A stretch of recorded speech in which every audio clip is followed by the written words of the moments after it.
So that leaves one more person.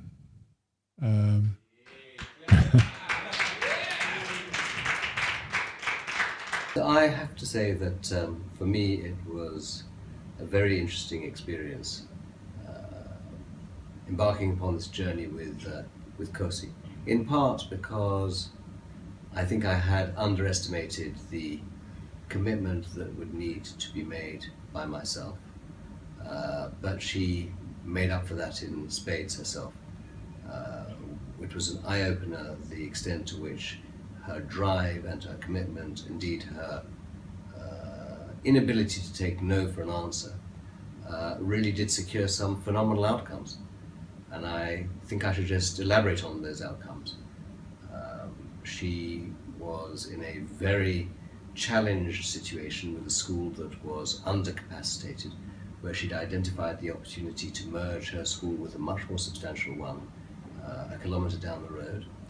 My contribution was to help her ask perhaps the difficult questions, to identify how she could motivate a proposition that is a really truly extraordinary proposition, and where any of you who visited her at her school will know that she's made the transition both for her learners and for her staff. That was the only thing that prepared me for this, was the marathon of this process, and being prepared to adapt, and having a partner in Kosi who was, I think, flexible, accommodating, and demonstrated chutzpah, the likes of which I've rarely seen before, but I hope to see again. When I started to be a principal, was to create a school of choice and a school of excellence around Soweto.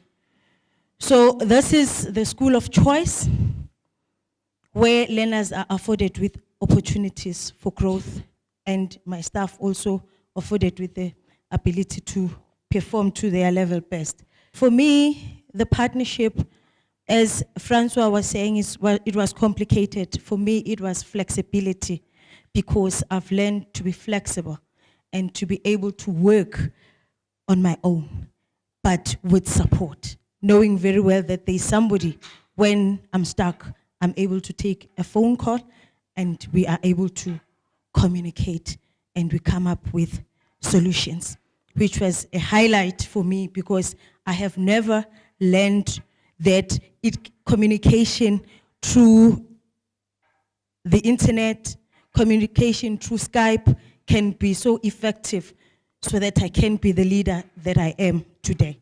This is what I wanted to present to you, to say it is achievable when you have it in mind. We are looking at growing this school to the greater heights, as long as we have the support of people like you. We really appreciate, and we wanted to say thank you so very much to afford people like me with this opportunity. It was a lovely journey. I've learned so much. I have learned to stop and think and be able to listen to the inner person inside me. I have learned to take actions and do things on my own without relying on other people, because everything lies on my shoulders as a leader. So I have to make sure that those learners, after their schooling, they become a better and great citizen. Thank you so much.